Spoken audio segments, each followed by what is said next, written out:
안녕하세요. 올해 초 파혼한 20대 후반 여자입니다. 제 파혼 이야기에 많은 사람들이 제가 철부지라서 다행이라고, 제가 조금만 더 똑똑했으면 아마 꼼짝없이 사기 결혼 당했을 거라고 이야기를 해주더라고요. 제 생각도 다르진 않아요. 그래도 이 파혼이 저를 인간으로서 한층 더 성장시켜주는 계기가 되지 않았나 싶네요. 처음에는 다 콩깍지 때문에 시작된 거나 마찬가지입니다. 결혼하기에 마땅한 사람이 곁에 있으면 굳이 30살 홍기가 찰 때까지 기다릴 이유가 뭐가 있나 싶었어요. 그리고 그때까지만 해도 저는 제 남자친구가 그 마땅한 사람이구나 착각 속에 살고 있었지요. 청혼도 제가 먼저 했어요. 꼭 연애 몇 년 더 하고 결혼해야 하는 이유가 있냐? 지금 하나, 내년에 하나, 내후년에 하나, 우리 둘이 결혼하는 건 똑같은 거 아니냐고 남자친구한테 제가 먼저 물었죠. 그 말을 했을 때만 해도 알겠다고 하루빨리 결혼해서 행복하게 살자던 남자친구였는데, 막상 그로부터 며칠이 지나 본격적인 결혼 이야기가 오가기 시작하니 남자친구가 별로 의욕도 없어 보이고, 결혼에 관한 이야기가 나오면 의도적으로 피하고 어려워하는 듯한 모습을 보여왔습니다.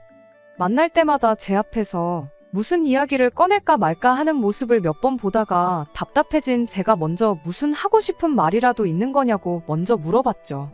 그리고 그제서야 남자친구가 저한테 사실은 자기가 부모님과 사이가 안 좋다는 이야기를 꺼내왔고요. 이야기를 들어보니 남자친구가 부모님하고 연락 안 하고 지낸 지가 벌써 수년 세월 지난 상황이랍니다. 그러고 보니 연애 1년 하는 동안 남자친구가 부모님에 대한 이야기 한 번 따로 한 적 없었고, 명절 때나 응당 부모님하고 시간을 보내야 할 그런 날들마다 어디 안 가고 집에 있고 그랬던 게 생각이 나더라고요. 남자친구가 힘들게 털어놓은 이야기는 이랬어요.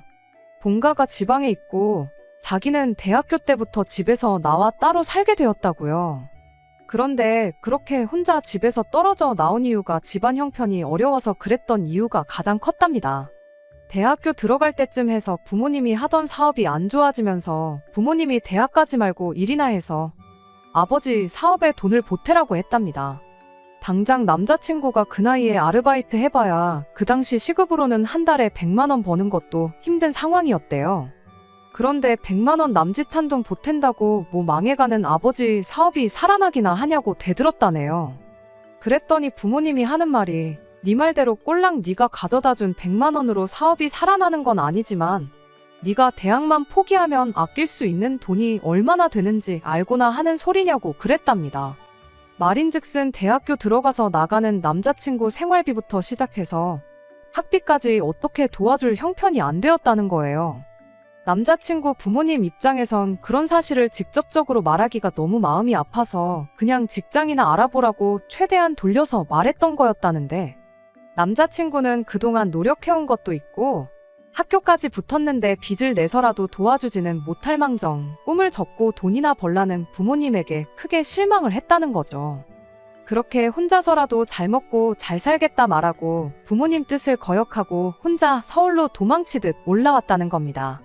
그 뒤로 부모님하고 연락을 아예 안 하고 지낸 건 아닌데, 학자금 대출 받아서 학교 다니고 아르바이트 하면서 혼자 지내는 생활비 마련하는 자기한테 돈 좀 빌려줄 수 있냐는 연락을 받고는 그 뒤로 부모님한테 질려서 아예 연락을 끊고 지냈다고 해요.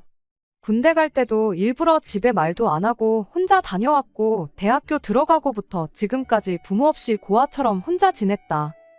이후에 자기가 이렇게 직장도 생기고 잘 풀렸지만 선뜻 부모님하고 다시 연락하고 지낼 용기가 생기지가 않아서 여전히 죽었는지 살았는지 소식도 모르고 지내고 있다. 뭐 그런 이야기를 하더군요. 그 중에서 다시 연락하기 가장 두렵게 만들었던 건 그 이후로도 시간이 한참 지났는데 여전히 집안 형편이 어려운 상황이고 자기가 자리를 잡았다는 이야기에 혹시나 집에서 돈을 또 요구해오지 않을까, 그게 가장 무서웠대요. 그런 아픈 과거를 이야기하는데 참 오만 가지 생각이 들더라고요. 연애기간 1년, 긴 시간은 아니지만 그래도 남자친구가 그런 과거를 가지고 있는 사람치고는 사람이 많이 밝다고 생각했거든요. 부모님 지원 없이 혼자 힘으로 생활비 마련해가면서 대학교를 졸업하고 회사도 아는 사람이면 알만한 국내 내노라 하는 좋은 회사 중에 한 곳을 들어간 것도 참 대단하다 싶었어요. 저는 부모님 지원 받을 거 다 받으면서도 학교에서 성적도 그렇게 좋은 편도 아니었고 취직도 결국 지망하던 회사에는 면접 한 번 못 가보고 합격한 회사들 중에 적당한 회사 골라 들어가서 다니고 있었으니까요.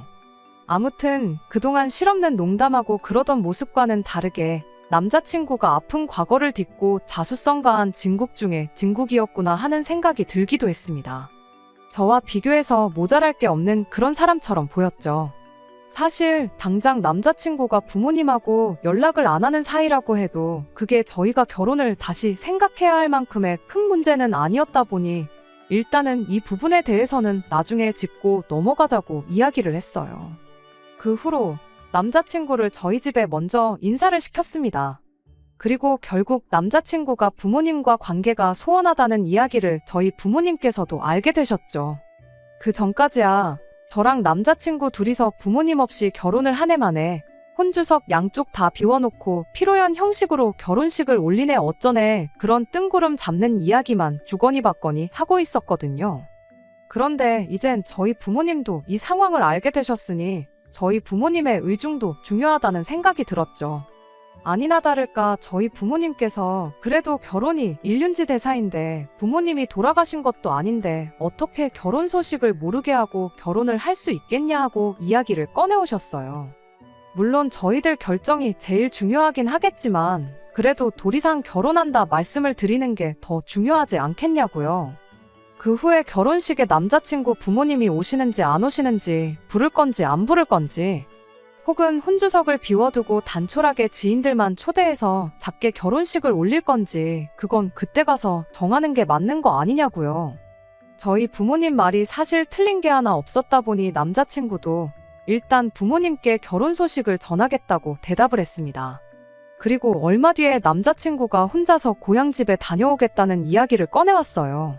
저는 왜 그런 자리를 나를 두고 가려느냐 따져 물었죠. 남자친구는 혹시 모르지 않냐고 괜히 갔다가 안 좋은 꼴을 볼 수도 있는 거고 당할 수도 있는 거고 모르는 일이지 않냐고요. 그럴 바에 맘 편하게 혼자 다녀오겠다고 하는데 암만 생각해봐도 그건 아닌 것 같았어요. 남자친구가 왜 때문에 부모님과 사이가 멀어졌는지 연락도 없이 지내는 건지 뻔히 알게 된 상황에 무슨 꼴을 보고 무슨 꼴을 당한다고 한들 그게 결혼까지 포기하게 만들 이유는 아니라고 생각했거든요. 오히려 내 시부모님이 되는 분들한테 얼굴도 모르고 존재도 모르는 며느리가 되는 것보다는 안 좋은 기억이 남더라도 후회할 일을 하는 것보다야 그게 100번 낫다고 생각했죠. 그렇게 저도 꼭같이 인사를 드리러 가야겠다 고집을 부렸더니 결국 남자친구가 저를 이기지 못하고 그럼 같이 다녀오자고 말을 꺼내왔지요. 사실 저는 부모님하고 떨어져 지낸 적이 없다 보니 남자친구 기분이 어떨지 도무지 상상이 가지 않았어요. 그래도 대학교 때부터면 10년이 넘는 세월 연락도 없이 지낸 건데 엄청 떨리지는 않을까 그런 생각이었거든요. 저조차도 그렇게 긴장이 되는데 그런데 남자친구는 10년 만에 부모님을 처음 만나러 가는 사람치고 긴장하는 모습도 떨려하는 모습도 걱정하는 눈치조차도 없었습니다. 한참을 타고 내려가야 했던 기차 안에서도 세상 아무 걱정 없다는 얼굴로 창문에 기대서 잠까지 자고 있었지요. 그리고 그렇게 남자친구의 고향에 도착을 했고 남자친구가 부모님이 기다리고 계시다는 곳에 저를 데려갔어요. 막상 약속 장소에 도착했더니 멀끔하다 못해 부티까지 나시는 두 분이 저희를 기다리고 계셨습니다. 그때까지만 해도 정말 그 자리가 눈물 없이는 볼 수 없는 그런 감동의 재회 자리가 되겠구나 싶었습니다. 남자친구는 부모님한테 내가 그동안 얼마나 외롭고 힘들었는지 아느냐 따지다가 그동안 마음고생 시켜서 죄송했다며 앞으로 효도하는 아들이 되겠다 눈물 콧물 쏟으며 질질 짤 줄 알았고 남자친구 부모님 또한 우리가 너를 다시 만나기 위해 얼마나 노력했는지 아느냐. 이제는 이렇게 다시 사업도 일으키고 떵떵거리며 살고 있다. 우리 다시 행복하게 한 가족으로 지내보자. 이런 유치한 아침 드라마 같은 내용이 펼쳐질 거라 생각했죠. 그리고 이런 재회를 가능케 만들어준 제 자신한테도 너무 뿌듯하기도 했어요.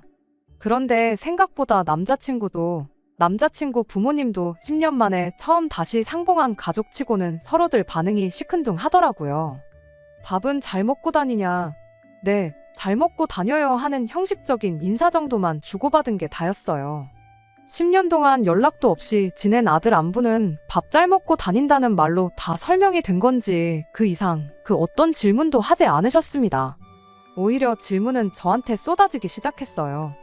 아들 결혼 상대가 궁금하시기야 했겠지만 그래도 감동의 재회를 하는데 그날 주인공은 제가 아니라 남자친구 그리고 남자친구 부모님이라고 생각했는데 이게 다 무슨 일인가 싶었습니다.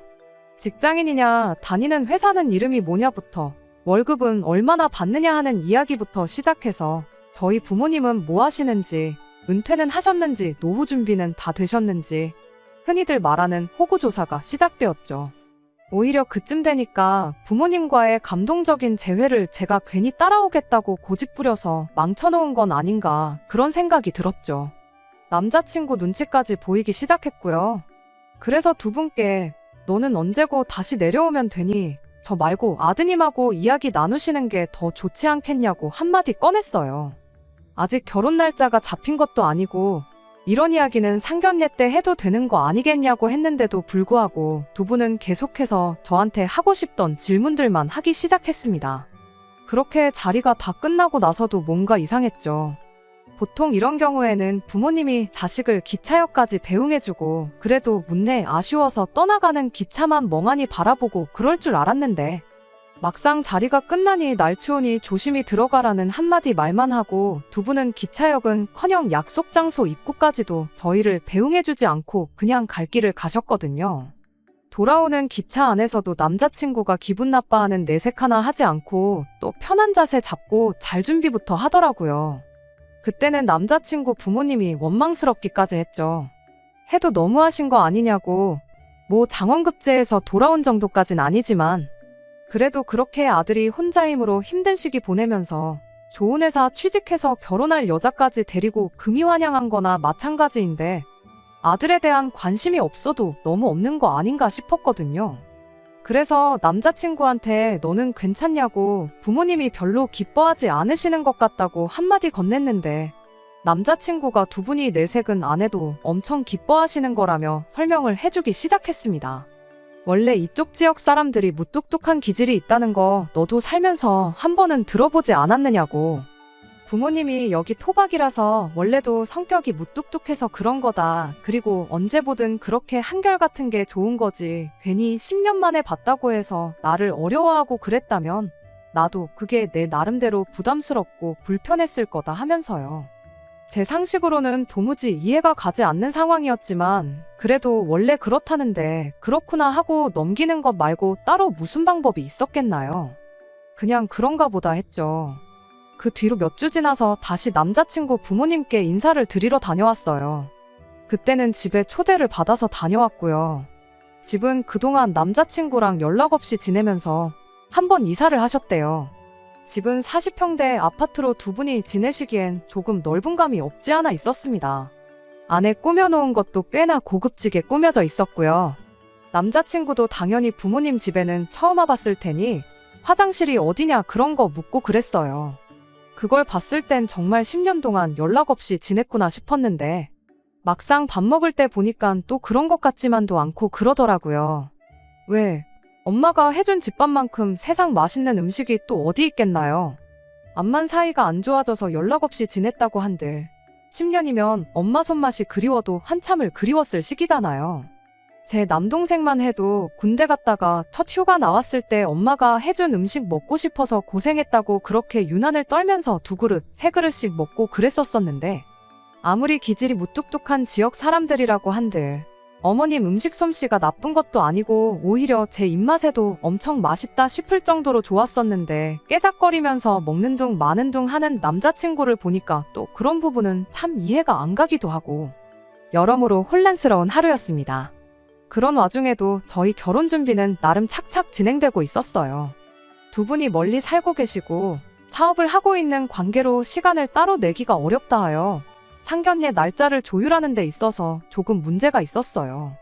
상견례를 안 했다고 결혼 준비를 미룰 이유는 없겠다 싶어서 저희는 저희 나름대로 열심히 결혼 준비를 하고 있던 상황이었고요. 식장이라든지 스드메 같은 것들은 따지고 보면 목돈이 들어가는 일이긴 했지만 결혼해서 살게 될 신혼집 구하는 거에 비하면 보잘것없는 비용이었어요. 그간 직장 생활하면서 제가 모아놓은 돈이 5천이었고 저희 부모님이 3억을 도와주시기로 이미 이야기가 되어 있는 상황이었고요. 남자친구가 모아놓은 돈은 3천만 원으로 월급에 비해 그렇게 많은 편은 아니었습니다. 아무래도 그동안 혼자 힘으로 쭉 살아왔고 학자금이며 이런 거 전부 대출받아서 했다 보니 당연히 당장은 모아놓은 돈이 부족할 수밖에 없다 싶었죠. 그런데 남자친구가 저희 집에서 3억을 도와주기로 했다는 이야기를 듣고는 일단 빌라나 오피스텔 전셋 같은 걸 알아보는 게 좋겠다는 이야기를 꺼내왔습니다. 저희들 모은 돈은 일단 결혼 비용과 신혼집에 마련할 살림살이 구하는 데 쓰고 대출은 최대한 없이 가는 게 유리하지 않겠냐면서요. 그래서 제가 남자친구한테 그게 무슨 말이냐 물어봤어요. 남자친구가 한다는 소리가 자기가 혼자 지내면서 학자금 갚고 그렇게 살아왔다 보니 대출 갚는 건 아주 이골이 났다고. 그러니까 형편 닿는 대로 신혼집을 대출 없이 구하고 결혼하고 나서 돈을 열심히 모으고 굴려서 그때 진짜 좋은 집으로 이사를 가자는 뜻이라며 설명을 하는 겁니다. 그렇게 나오니 솔직히 제가 돈 이야기를 하지 않을 수가 없었어요. 솔직히 남자친구 집이 과거에는 어려웠다지만 제 눈으로 직접 어느 정도 여유가 생긴 상황이란 걸 보고 왔었잖아요. 그래도 우리 집에서 3억이라는 큰 돈을 보태주기로 했는데 남자친구 집에서 3억까지는 아니라도 어느 정도 지원을 받는 게 공평하고 어떻게 보면 당연한 수순이라는 생각이 들었거든요. 그런데 남자친구가 단호하게 부모님께는 지원을 받을 생각이 없다며 거절을 하더라고요. 10년 만에 부모님과 다시 관계 회복을 한 건 좋은 일이긴 하지만 문제는 그 관계 회복을 한 계기가 우리 결혼 때문이지 않냐는 이야기를 하더라고요. 무슨 소리를 하는 건가 싶었는데 결혼한다고 10년 만에 다시 부모님한테 연락해서 갑자기 억소리 나는 큰 돈을 요구하면 자기 부모님이 우리를 뭘로 생각하겠냐는 겁니다. 말인즉슨 이 관계 회복의 이유가 다시 한 가족으로서 잘 지내고 싶어서 그런 게 아니고 돈 때문에 그런 거라 오해하실 수도 있는 거 아니겠냐는 거죠. 지난 10년 세월 자기가 얼마나 힘들게 지내왔는지 아냐면서 당장 먹을 게 없어서 돈 아낀다고 라면 한 번 끓여서 한 끼는 면만 먹고 한 끼는 국물만 먹고 어쩔 때는 국물에 밥 말아 먹는 것도 아까워서 소면 한 봉지 사다가 남은 라면 국물로 재탕을 몇 번이나 해서 먹고 그랬답니다. 단돈 5만 원이 없어서 끼니도 거르고 했던 그런 절박한 상황에서도 부모님한테 당장 굶어 죽게 생겼으니 10,000 원이라도 보내달라 연락하고 싶은 거 참아가면서 살았다는 소리죠. 그런데 이렇게 결혼한다고 10년 만에 다시 연락해서는 얼굴 2번 보여주고 결혼자금 도와달라고 1억을 달라, 2억을 달라 이런 이야기 꺼내면 자기 부모님이 진심으로 잘 지내고 싶어서 다시 연락한 게 아니고 순전히 결혼할 때 돈 얼마 받아가려고 연락한 것이라 오해를 할 거라는 거예요. 자기야 자식이니까 얼굴에 철판 깔고 그럴 수 있겠지만 사이 안 좋은 거 뻔히 아는 상황에 집에 돈 받아오라고 시킨 저를 두 분이 안 좋게 보실 게 뻔하다는 거죠. 그러니까 부모님이 먼저 마음에 우러나와서 우리한테 경제적인 지원을 해주시겠다고 먼저 말을 꺼내기 전까진 우리가 직접적으로 먼저 요구를 해서는 안 된다는 겁니다. 모처럼 회복한 부모님과의 관계이니만큼 쓸모없는 오해를 사고 싶지 않다고, 특히나 자기 혼자만이면 상관없지만 이젠 저까지 껴있는 상황이니만큼 더더욱 부모님한테 우리가 돈에 환장해서 돈 때문에 다시 찾아온 것 같은 느낌을 주고 싶지 않다고요. 그러더니 여태껏 지난 10년간 부모님 도움 없이 전부 내 힘으로 다 해왔지 않느냐며 분명히 어느 순간엔 우리가 먼저 말을 하지 않아도 부모님이 먼저 저희한테 경제적인 지원을 해주실 것이라는 소리를 해왔어요. 두 분이 원래 사업이 어려워지기 전에 씀씀이가 좋은 분이셨다. 뭐 하나라도 더 해주고 싶어 하시는 분들이고 여유가 있으면 있는 대로 분명히 해주실 분들이니 당장 돈 얼마 지원 못 받는 걸 아쉽게 생각할 것 없다고. 그런 식으로 재차 이야기를 하더라고요. 그때는 느낌이 쎄했다기보다 그럴 수도 있겠다 생각했었죠. 아무래도 시기상 저는 얼굴 2번 내비친 게 전부고 남자친구 또한 저보다 전화 몇 통 더 드렸던 것밖에 없었으니까 말이죠. 상견례도 하지 않은 상황인데 난데없이 예비 처가에서 3억을 해준다는데 부모님은 얼마를 해주실 거냐부터 묻는다면 남자친구 말대로 돈 때문에 연락한 건가 충분히 오해할 수도 있겠다는 생각이었어요. 결과적으로는 그 말을 그대로 믿은 게 저한테는 오히려 득이 되었습니다. 사실 남자친구랑 특히 결혼 이야기 오고 가면서 남자친구의 몰랐던 과거를 알게 되면서 저 스스로 반성을 한 게 많았거든요.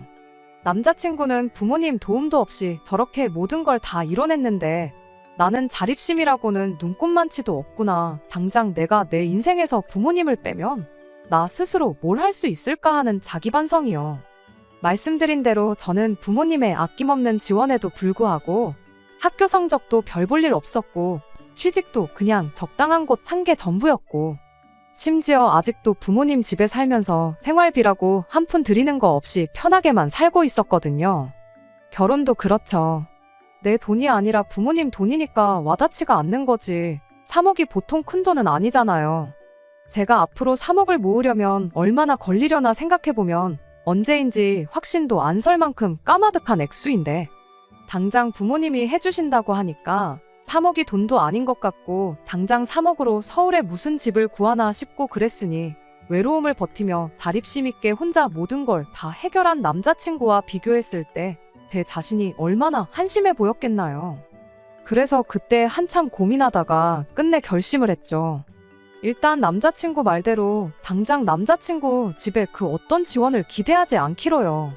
그리고 내친 김에 저도 저희 부모님이 지원해 주시기로 했던 그 3억을 안 받기로 결심을 했죠.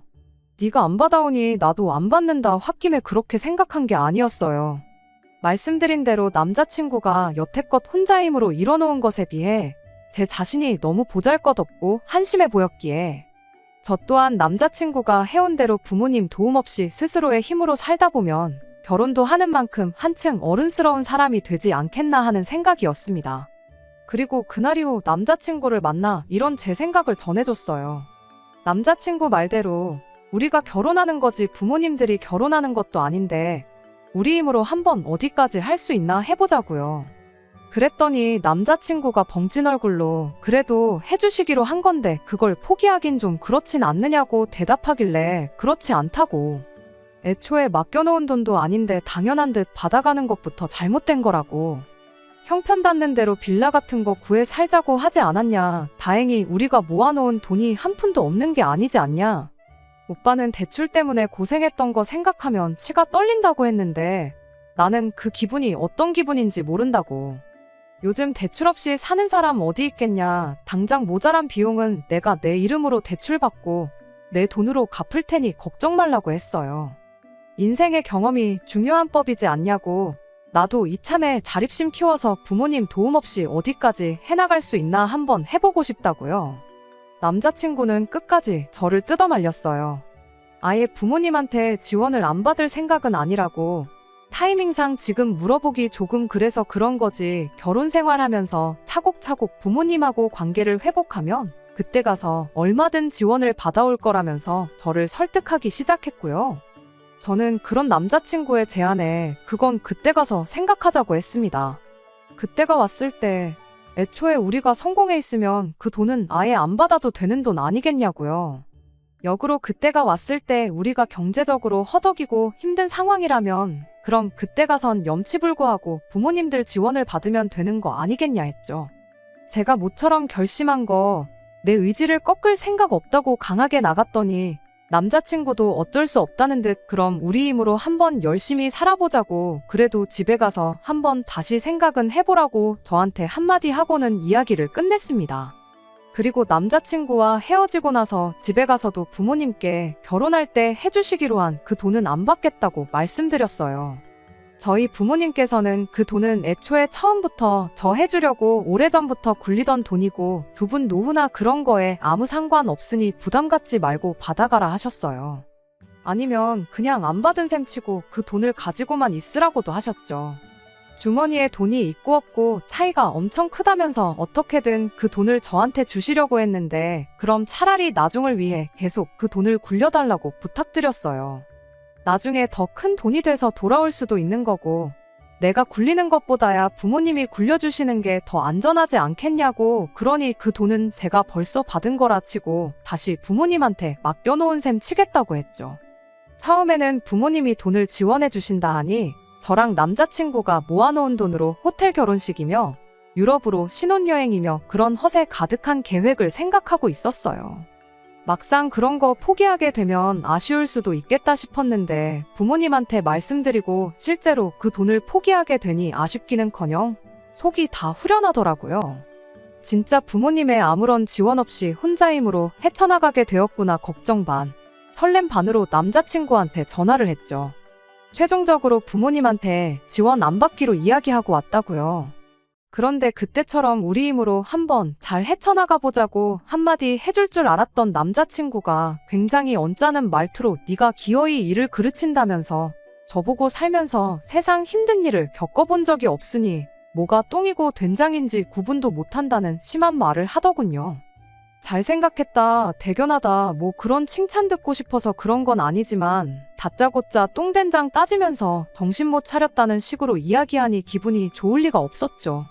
그래서 남자친구한테 어차피 대출도 내가 받아서 내 돈으로 다 갚는다고 했고 나중에 오빠가 지원을 받아오게 되면 그때 가서 나도 똑같이 돈을 받아오기로 했는데 뭐 문제되는 거 있냐고 곧바로 따져 물었죠. 남자친구는 끝내 제 고집을 이기지 못했습니다. 아니, 져준 척 했던 걸 수도 있죠.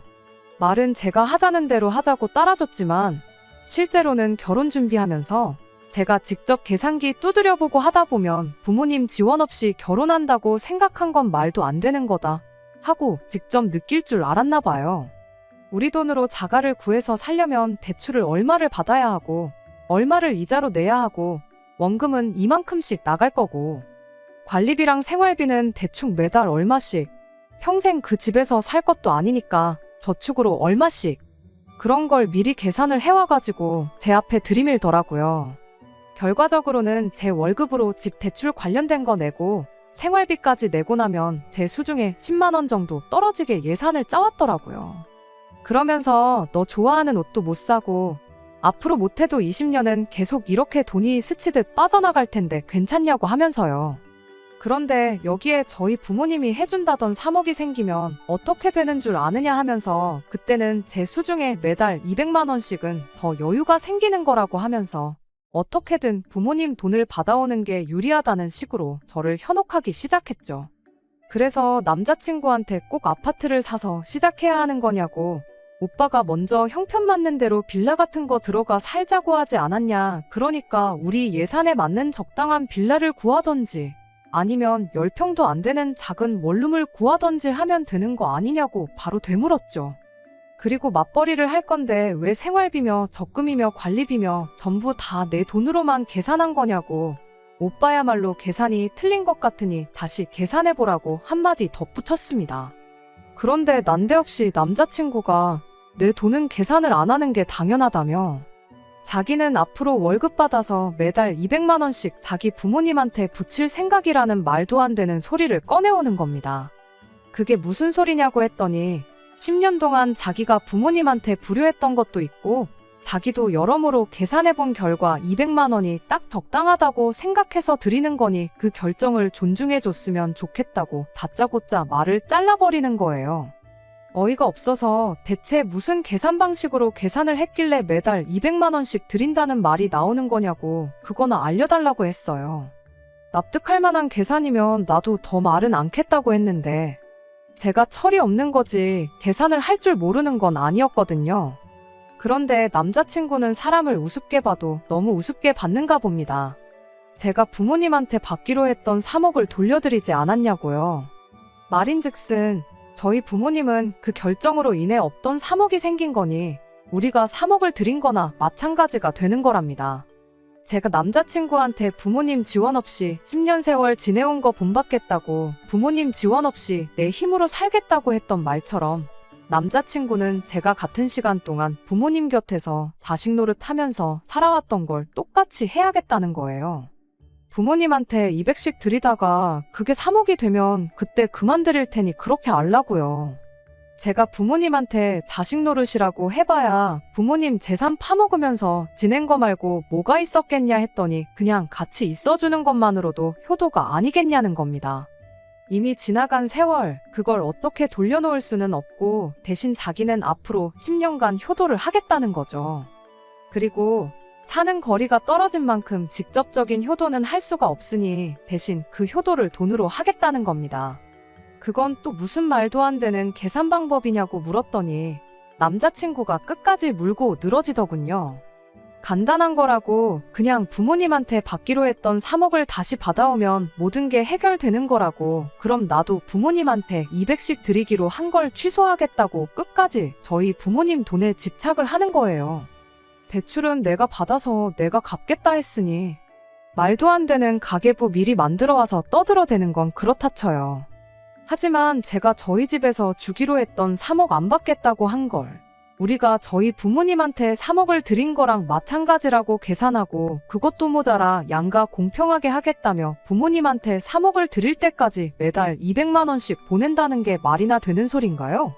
사람을 우습게 봐도 정도가 있지 끝까지 들어줄 필요도 없겠다 싶었고, 남자친구한테 다시 생각 좀 해보겠다 말하고 그냥 집에 돌아왔습니다.